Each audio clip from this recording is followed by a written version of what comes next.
Okay, good evening, everyone. It's now 6:30, so I'm going to start the meeting. Welcome to today's meeting of the Audit and Accounts Committee. My name is Phil Matthews, and I'm the Assistant Democratic Services Officer at the Council. I will just open this meeting until the committee elects a Vice Chair. But first of all, I'll just read out the housekeeping. Fire alarms. There are no fire alarms scheduled for this meeting. Therefore, if the fire alarm sounds, please evacuate the building immediately. The fire exit is located at the side of this room. Exit through reception and meet in the War Memorial Park. This meeting is being webcast on the internet and will be available to view on YouTube after the meeting. Please may I remind members and officers that in order to be heard clearly within the room by those present and on the webcast, please speak directly into your microphone. The microphone stem can be moved so that it is as close to your mouth as possible. And in regard to mobile phones, please switch your phones off or put them on silent. So, item number 1, apologies for absence and substitutions. I've received apologies from the following: Councillor Conquest, Councillor Isaac, and Councillor Basham and Richard Harbord. And Councillor Howard Sorrell is substituting for Councillor Basham. Right, so now on to item number 2, appointment for Vice Chair. Are there any nominations for Vice Chair for the meeting?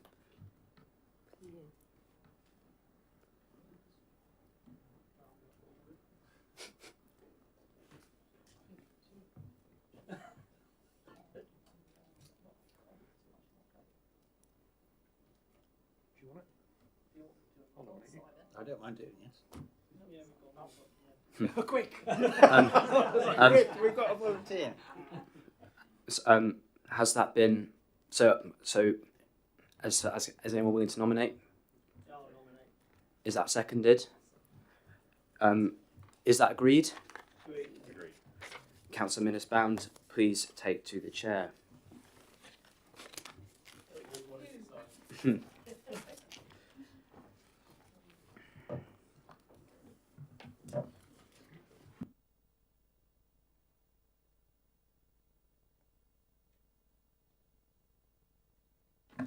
I'm glad I'm so prepared.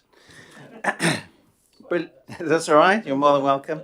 So let's move on then to item 3, which is declarations of interest. Would anybody like to declare any declarations of interest? I don't see any hands. No, in that case, moving on to urgent matters. I don't have any urgent matters. I haven't been made aware of any. Anybody else got any? No, brilliant. Then minutes of the meeting held on the 31st of March 2025, which have been circulated. Everybody happy with them being a true and accurate record? Agreed. Brilliant. I'll do that now.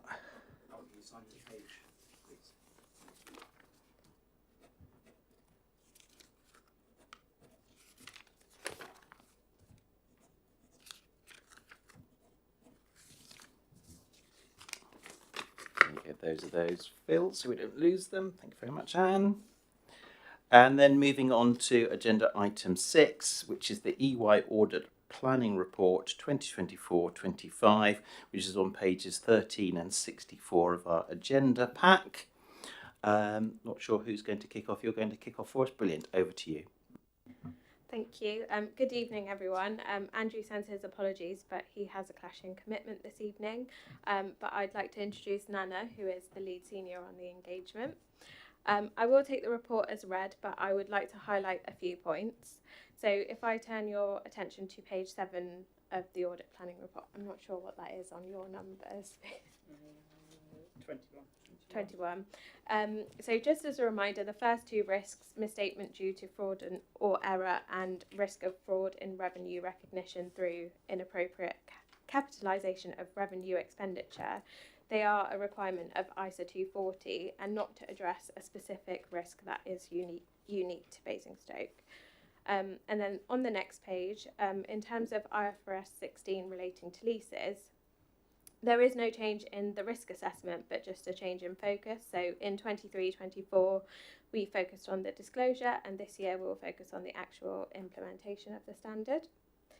And then the change in risk assessment, where we've increased an area of audit focus, is related to the disposal of land and first year accounting treatment for many down garden communities, which is a joint venture this year. So I will hand over to Nana to just explain a little bit more about that increased risk. Thanks, Liam. As you know, we have increased scope for 24-25 audit, and it revolves around the new scope added to our audit for 24-25, and our audit strategies fitted to the specific risks and the robust structure that you have as a group. As you know, we have risk-based audit approach. So our primary approach for 24-25 is to obtain comfort over the net investment balance that BDBs will be reporting as part of the balance sheet, and also the group share of profit and loss in the income statement. We made sure that our audit approach is robust to conclude on the specific risks that we have for 24-25 audits due to this change in our scope. Importantly, we wanted to highlight that we will not be relying on the auditor work for the balance that we have in 24-25, and we decided to do centralized audit testing over the balances that we have in scope, and we are confident that we can get that assurance over the BDPC management. We are confident that the reliability of financial data that we can get is corroborative and is reliable, and we're also know that BDPC as a member of the joint venture is responsible for preparing the financial statements, and we can get down to the close details that we require for our audit. Also importantly, as part of our risk assessment, we assess the untested balances, so we'll make any necessary changes in our scope if necessary, depending on the financial position as of 24-25. Thank you. And then just on page 9, which is page 23 in your report. So page 9 of 23 sets out our materiality for the council. Note this is our planning materiality based on the 23-24 audited accounts, and we will update in due course when we receive the draft 24-25 financial statements. So planning materiality reflects our initial determination of what we believe is material to users of the financial statements, and our initial estimate of the amount that we would consider material, informing our opinion as to whether the financial statements as a whole are materially misstated. So planning materiality has been set at 1.98 million, which represents 2% of the 23-24 gross expenditure on the provision of services. Performance materiality is set at 1.49 million and is the application of planning materiality at the individual account or balance level, and the level that we would ask management to adjust any errors above this amount. We also determine an amount below which identified misstatements are considered clearly trivial. We call this the SAD nominal amount, and this is 99k for Basingstoke and Dean. And then finally, just as a reminder that we also issue a value for money opinion as well as the audit opinion on the financial statements. So happy to take any questions that you might have. Thank you. Brilliant, thank you very much. Any questions or comments from anybody?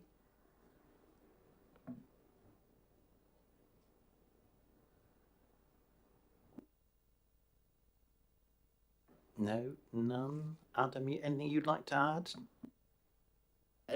No, just to say that we're progressing well on the draft accounts. They should be published before the deadline, which is next week, and the interim audits progressed well so far to date.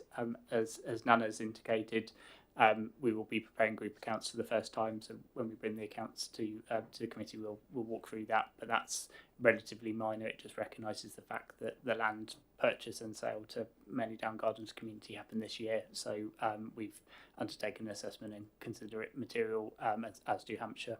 So we're both preparing group accounts just for our share of the joint venture this year. Thank you, Adam. Any comments or questions for Adam? No?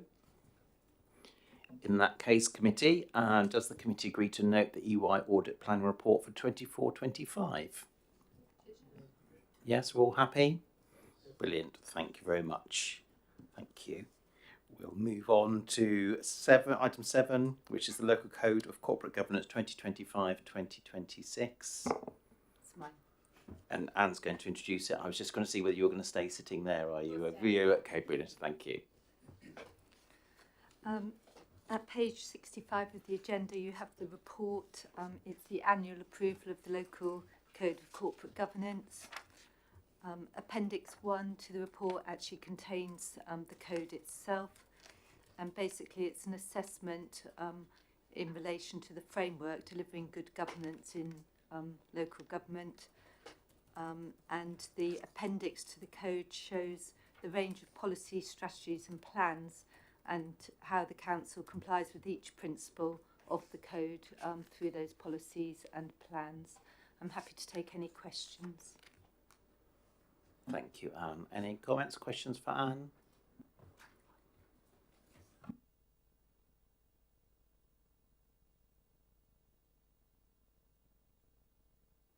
Did you just say that's good? Do any questions?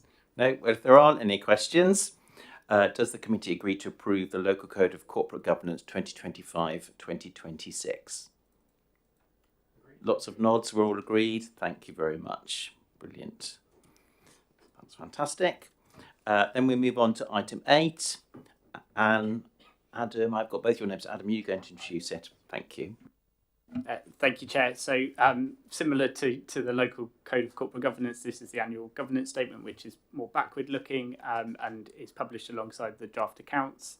Again, this sets out our performance last year in line with the annual requirements under the codes, and sets out how we have performed against the issues we identified last year in terms of any governance weaknesses or any that we feel that we need to address for next year.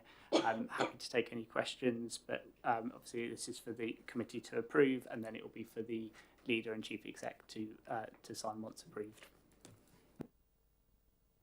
Any comments or questions, committee?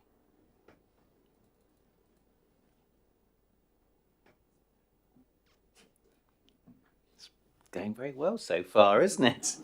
Is there anything that, as you had your name down as well, Anne, anything else that you need to comment on? No? Brilliant. Just check there are no more final thoughts. Not many. So in that case, does the committee agree to approve the draft annual governance statement for 24-2025? Agreed. Thank you very much.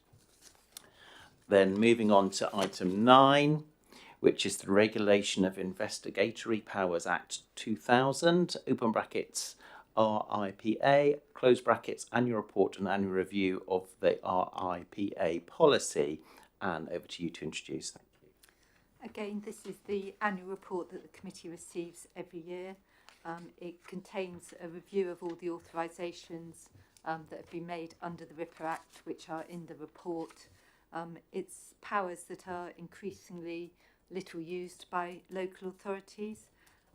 The policy at Appendix 1 has been updated, and I would draw your attention to paragraph 3.9 to 3.11 of the report, which sets out the changes that have been made by the body that monitors the use of these powers. Basically, rather than coming in and doing physical inspections, they're doing desktop inspections now, and with the view to identifying authorities that are at risk and going in and doing actual inspections.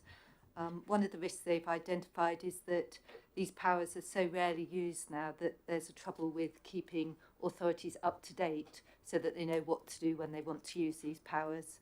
But we have training arrangements in place, and relevant staff go through it each and every year. So if you could agree the amended policy at Appendix 1, please. Are there any questions or comments? No, there aren't any. So does the committee agree to note the findings of the annual overview of authorisations under the RIPA Act and other associated activities, and agree the amended RIPA policy at Appendix 1 of this report? You all agreed? Brilliant, thank you very much. Then moving on to item 10, the Annual Property Plan 2024-25 Year-End Report. As the committee will have noticed, before we go into discussion, that there are confidential appendix within the report, otherwise known as the pink papers, and ask if there is any intention to discuss any of the pink papers in a confidential session. So committee members, is there anybody who intends to comment or question anything that's in the confidential part of this report? No? Thank you very much. This report has had to be amended since it was first published. So I've got, if has had to be, Martin, is this an item for you to clarify whether it has or whether it hasn't? Because clearly there was a late amended version, and we just need to make sure we're all talking to the same version, don't we? Yes, there was a late amended version just to take out some sort of confidential sort of names out of the original report. Chair, perhaps if I can help, it was to remove the figures that had inadvertently got into the report because it relates to the business affairs of the authority. Brilliant, thank you very much. So we don't need to agree to go into confidential session. So we just need to make sure that we don't do that. And I'd remind you, if you are going to ask any comments or questions, to just check before you do. So we're going to remain in open session. So are there any comments or questions? You're going to introduce it, Martin? Gavin? Over to you, Gavin. Yes, thank you, Simon. There's really not much to say. You've seen the report. This is obviously looking back over the performance of the last 12 months. From a financial point of view, quite an encouraging performance. We've seen rental incomes grow over the course of the year, lots of rent re-gears being taking place and rent reviews. At the same time, our void rate remains incredibly low for a property portfolio of this size. So overall, we're getting very close to that £20 million of revenue from our investment properties. We've also seen a lot of work to get towards the green standard. I think we're another 2 years before we have to hit energy D or E. We're all in E. We've got to get to D, I think, by 2027, and 2030 is C. And because the paper's not on local.gov, so I'm happy to do this from memory. So good progress being made. Martin's confident we will get there. So we are going greener, generating more income. We've only made one significant purchase during the year, and that was a site on, we already own the land. We bought the building on the leisure park, which generated some good revenue, but gives us more flexibility for the future on that site. Other than that, it's all going very well. Solar panels going onto community centre roofs, big body of work. And in the background, of course, a huge amount of work on West Side and getting a temporary accommodation in place to keep that functioning, as well as working closely with SNG on the long-term solution. So unless there's any specific questions or Martin has anything to add. Martin, anything you wanted to add? Yeah, I'd comment that we get the investment portfolio valued every year. It's gone up slightly, so that's good news. The rental income's gone up, as sort of Councillor James said, and the void rate's particularly low. No major disposals sort of this year. They're likely to the properties identified to dispose of are likely to sort of complete in the financial year 25-26. Although there have been a few small areas of land, and I also highlight that the money down deal was also sort of concluded, but is outside the scope. Thank you, Martin. Any comments or questions, colleagues?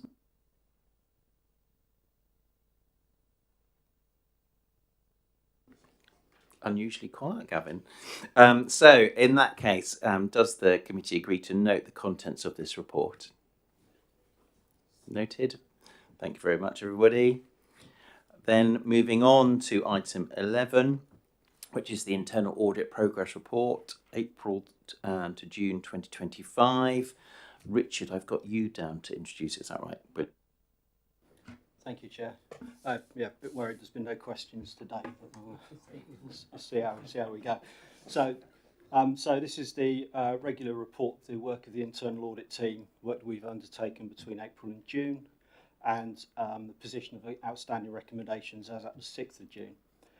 So paragraph 3.1 on page 148 the papers, shows the completed audits that we've done that have received a reasonable assurance. There's 2 this time round, and those 2 full reports are shown in appendices 1 and 2 of my report. The table in paragraph 3.2 on page 149 shows the other 3 completed audits, and they received either full or substantial assurance. In this case, 1 substantial and 2 full assurances. And for these audits, we just show, as you recall from last time, hopefully just the number of recommendations that we made and the key points from those audits. But as usual, there is a link from the report, paragraph 5, which is a link to our SharePoint page where, should any committee member wish to, you can view all the reports in full. So concerning recommendations, paragraph 4.1 on page 150 summarises the position of outstanding significant recommendations, and those that are overdue are detailed in Appendix 3, and the remaining reports, those which aren't yet overdue, are detailed in Appendix 4. And as per last meeting, we introduced the heat map, which is shown on paragraph 4.3, which shows the fundamental and significant recommendations as they're overdue. So the table gets, if you've got it in front of you, it will show it getting warmer the longer that the recommendations are overdue. Not too many, which is good news. And those recommendations tie up to the appendices in the recommendations in appendices 3 and 4. So that's the usual bits that I covered. The other bit I wanted to add was at the last committee meeting I presented the parking services report, which received a limited assurance. And although at the meeting we had highlighted a lot of work had been done to complete a lot of the recommendations that we made, there were still quite a lot that was still outstanding. And it was the committee's request that officers were invited along to explain anything work since then. From my point of view, we don't have any currently overdue audit recommendations with parking services, but there are still still quite a few that are in progress. So Rob and Tom are here today. Should you wish to ask them any specific questions regarding parking services. Other than that, I'm just requesting the committee consider and comment on the report appropriately. So, committee, we're being asked whether you've got comments or questions. I probably want to ask whether anybody has, and if they are about parking, so we can invite Tom or Rob up to the table, but we may not need to invite them if we haven't got any questions or comments. You might be able to stay at the back. So, any comments and questions, colleagues? Michael.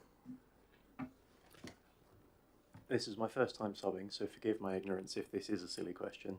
In Appendix 3, there are a few items that have a comment from May/June 25, and it said to be reviewed, blah, blah, blah, early June 2025. I would now categorise this as in late June 2025.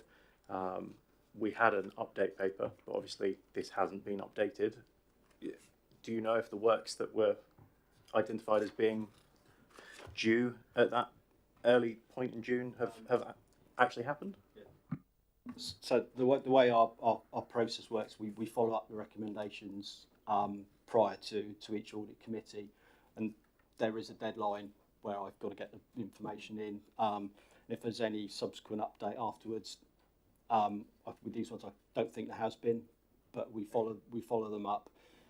So there will always be some, like we're at June, you will notice there's quite a few that are due in July. So technically they're not yet overdue, but I appreciate that, you know, they're imminently overdue, but to be overdue. So we follow them up. I can't do it more than monthly. Don't have time to chase more regularly than that. So I wouldn't be too concerned if come the September committee they're still overdue. Then I would be concerned. Happy with that, Michael. Brilliant. Thank you. Any other comments or questions? I feel the need to ask Tom and Rob a question as they're here. So I don't know whether you would like to join us, gentlemen.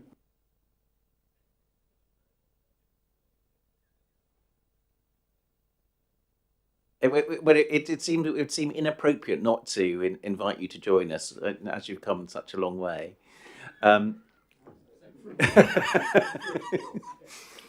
My question is a very general one. Clearly, we had some questions, and I want to use the words concern about where the service had been, how it had got there.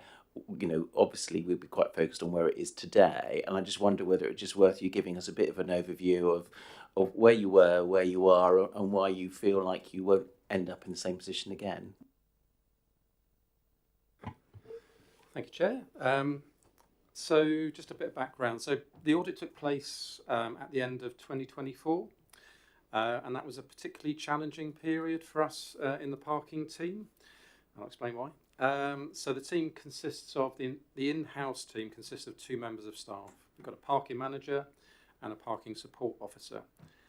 Unfortunately, there were periods of time where we had reduced staffing within the team. That was due to an extended period of absence in one member of staff, and another member of the team actually took on a different role within the council. So we were depleted at the time of the audit. We had recruited a new member of staff, but they hadn't started within the team at that particular point. So yeah, the audit happened at a point when we had some issues with the resourcing within the service. Despite that, last year we achieved quite a number of successes. So the day-to-day operation continued, throughout that period. We achieved the car parking sort of revenue. There weren't complaints about the services we're providing and machines operated. The day-to-day operation was unaffected in terms of if you're a customer. We also replaced a lot of the old push-button sort of machines that we had.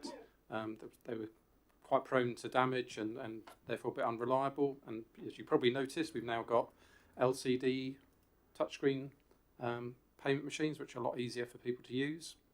So they were installed last year. We brought on an additional 180 parking spaces up at Basingview with 2 new car parks. We replaced a load of, took out some of the ticket shelters, and we also worked with our colleagues in property, housing and regen teams to help sort of inform some of their key projects. And we also undertook, again, this touches on property, some significant repair works to the Mal's car park. All of those works were undertaken, carried out as part of our sort of business activity. So since Christmas, we've been fully resourced within parking, which has enabled us to make really good progress, I think, with a lot of the recommendations that were flagged during the audit. In terms of trying to improve resilience moving forward, we had put in place an arrangement with the company that provide our back office system for parking management. I won't mention their names, and they basically can step in to administer parking appeals. That gives us much better resilience if we are in a position where we have any kind of staff absences. And then just in terms of reflecting on where we are at the moment, so out of these 23 recommendations that were highlighted, we've completed 16, and obviously work is ongoing to address the remaining 7. But we've made really good progress, and we are in a much better place now, given we're fully resourced, and we've got additional measures in place to make the service more resilient moving forwards. If I may, Tom, just ask one follow-up. That's really helpful background and really good to know where we are operationally. I think one of our big questions that came up when we kept seeing things moving and slipping was actually this, when it came to recommendations and putting a time frame, and there was something about, we were generally trying to understand for everything whether they were slipping because people were being, over optimistic about when things would get back on track, or whether something else had changed. And I think that's part of our sort of general understanding, say, well, actually, I'm sure you appreciate, I want to use the phrase, it looks bad when things are given a date and it's not met, and trying to understand why that is. Okay, I think at the time the report was published, we hadn't missed any particular deadlines at that particular stage, but obviously things do change. There's a lot of recommendations that we were working through, most of which were, we made considerable progress. 16 fully completed, currently only 7 that are not. I suppose it's hard to sort of, without focusing on a particular recommendation and then giving a context to it. I mean, generally we're striving to achieve those by the due deadline. Sometimes there are operational reasons why we cannot complete it, and obviously we discuss it with the internal audit team at that time. Yeah, just like to add something there. At the last committee meeting, when we were talking about parking, from our perspective, we were comfortable that progress was being made to the recommendations and improvements to the parking service. So we were giving you the assurances that we were content. Hopefully you were content, but it obviously in your right to call the members. So from our perspective, we didn't have a problem with those recommendations. Thank you, Jackie. Thank you. Yeah. I'm just looking here actually, and I'm noticing that the first one on it's not overdue as yet, but it's been revised to September, which is the parking enforcement policy, which I believe we were supposed to be going to have at Resident Service Committee in June, which actually we hadn't had on the agenda, but it's now been revised to September. So that's the first thing. So I just wondered where we're getting with that one. I also want to be interested to know a little bit around abandoned cars, for example, and we have issues obviously parking out within the wards, etc., rather than just in the car parks and that type of thing. And obviously you said there's only 2. How many people have we now got as enforcement officers to start with? We've got a team of 4 enforcement officers, of which we've got 3 in post at this point in time. There is no longer a backlog of AVs anywhere. We're dealing with them as when they come in. They never stop coming in, so there will always be AVs out there, but there's no backlog on those any longer. So they are being dealt with within days of them coming into the service. So my next bit of the question is, we also have cars that get parked up, potentially not on the highway, possibly on council land, that aren't necessarily technically classified as AEVs because they're not in a state of disrepair, but they could be sawned or, basically not legal. And I just wondered, is that going to be included in the enforcement policy, or because I don't know what the changes have been made, because it does seem to imply there's been some government changes, and whether we'll be looking to do it, because obviously that, I know I'm speaking into sort of a little bit of the operational stuff here, but it becomes quite an issue where we get tighter and tighter issues with parking around many of our wards. So obviously this would be something I'd be looking at when we look at resident services, maybe more. We'll look at the enforcement policy. Just some thought. There's been no statutory change with the AVs. The reason that the parking enforcement policy is coming up is we're reviewing all of the enforcement areas within regulatory services, which, as you can imagine, is quite a few. So parking is just one of a number that we're reviewing all at the same time, as well as the overarching enforcement policy for the council. With regards to vehicles that don't meet the AV threshold, and sometimes called nuisance vehicles, though that actually has a very clear legal definition which excludes virtually all nuisance vehicles. Our powers haven't changed. We do work closely with the housing associations, who actually do have more powers on their land, but unfortunately those powers don't spread to ours. So they have means of operation and means of recovery that we don't have, just by virtue of the legal difference between the two. Vehicles will be a constant source of joy and happiness to us till the end of time, and we will do our best. I'm sure it'll be a very interesting item when it comes to the committee, Jackie. Any other comments or questions on the broader report or anything on parking specifically? No? In that case, colleagues, does the committee agree that the report has been considered, commented on and noted? Brilliant. Thank you very much. Thank you, Rob and Tom, for joining us, for your... I hope you felt it was worthwhile. It's nothing worse than you just sitting in the back. I could have sat at the back. Brilliant. Let's move on to item 12, which is the internal audit Annual Report 2024-25, and I believe, Paul, you're going to introduce it. Thank you. Thank you, Chair. This report provides the committee with my annual opinion on the effectiveness of the Council's risk management, control and governance arrangements for 2024-25, and my opinion can be found on page 188, paragraph 2.6.4, and you'll see that I have given a substantial assurance for 24-25.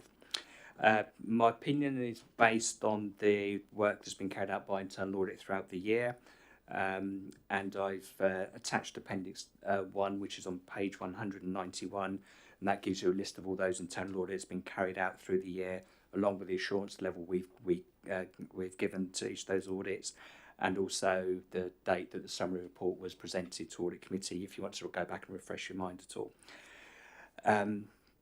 I've also included a graph on page 187, which gives the committee a visual look on how the risk control and governance processes have looked over the last 5 years. So you can just see how it's been moving around, improving, etc. The details behind that graph is on Appendix 2, which is on page 193. So again, you can look at that if you've got particular interest on a particular audit. You can track the progress of that audit area for those last 5 years. I wasn't going to add any more to that, Chair. I just asked the committee to consider the report. Thank you. Thank you, Paul. Any comments or questions for Paul?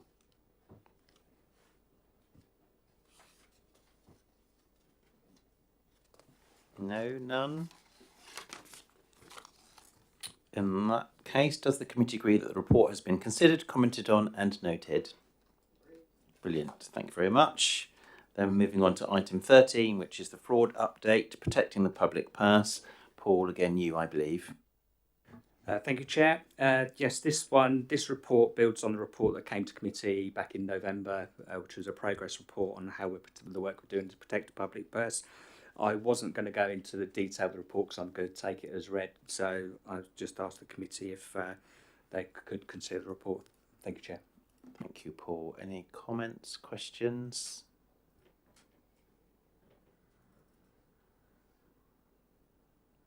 No. In that case, does the committee agree that the report has been considered, commented on and noted? Agreed. Brilliant. Thank you very much. And then we're moving to item 14, which is Audit and Accounts Committee Annual Report 2024-25. I believe this is over to you, Adam. Yeah, thank you, Chair. I won't go into great detail on this, but this is a summary of kind of the work undertaken by the committee for the last year that is recommended to go to council. This is one of the items that was introduced last year following the effectiveness review and is kind of in line with good practice. It's been the report of the chair, but welcome any views from the committee on the content of the report and happy to take any questions. Any comments, questions? Haven't you got some, Gavin, you can come up with?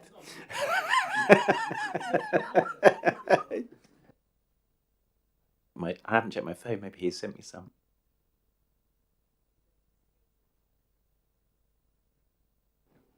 No comments or questions? So in that case, does the committee agree to approve? I've got here, subject to any amendments made by the committee, which we haven't done, the annual report for publication in the form of the appended in Appendix 1. Recommend presentation of the annual report to council for consideration.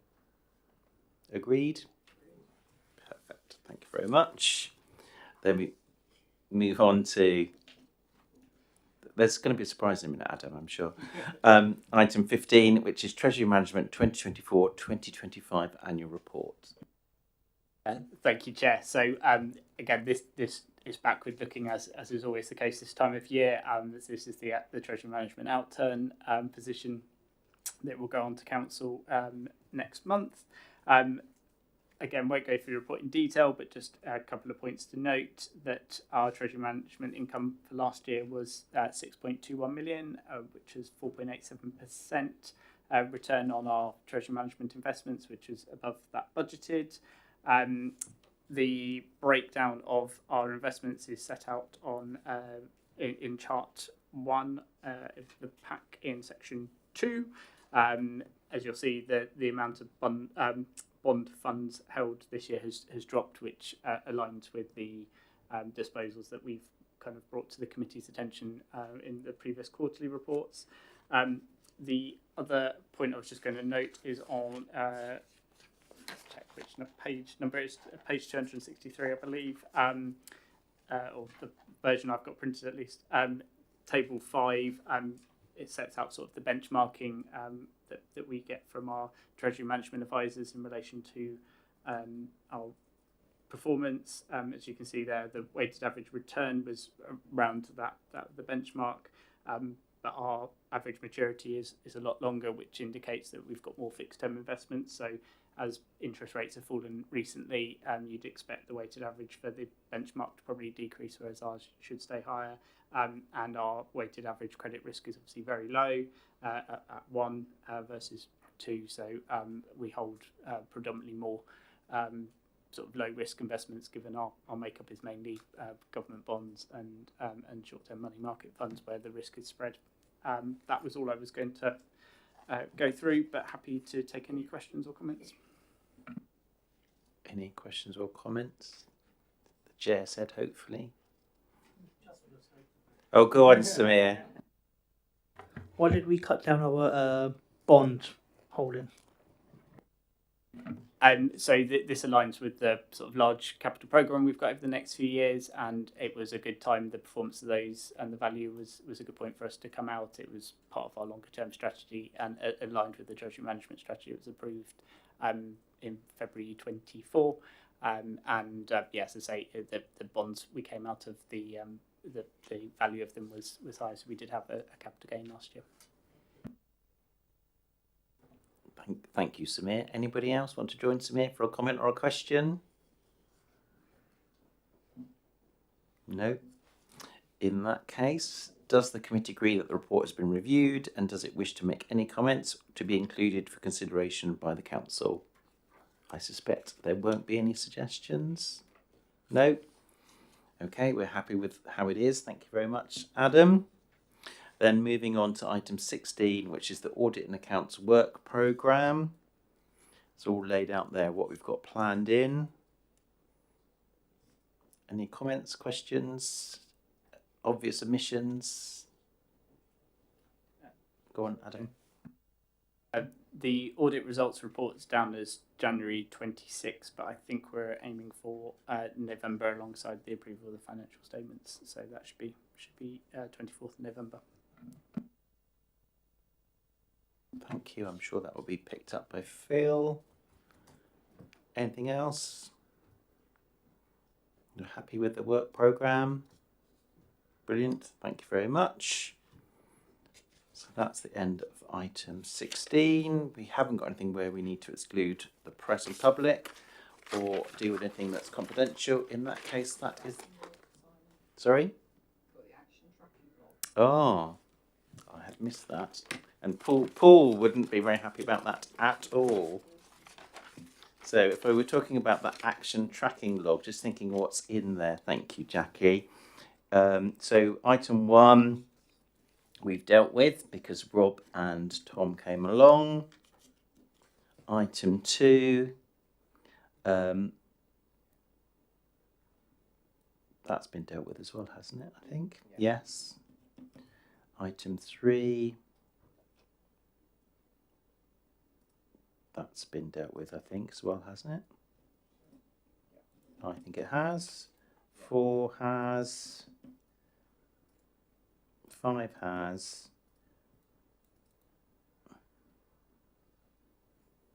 6 has as well, and we haven't added anything to it, so we should be all right. Everybody happy?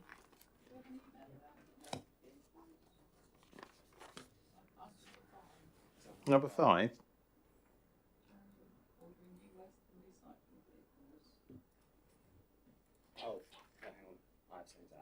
Oh, go on. I circulate the answer to the rest of the committee. I have the answer, I just need to circulate it. Oh, I see, you got it, but you haven't sent it out. That was on my to-do list this last week. So it's heading your way, Jackie, about that information. Yes, yes. Try and contain yourself. Brilliant. Thank you very much, everybody.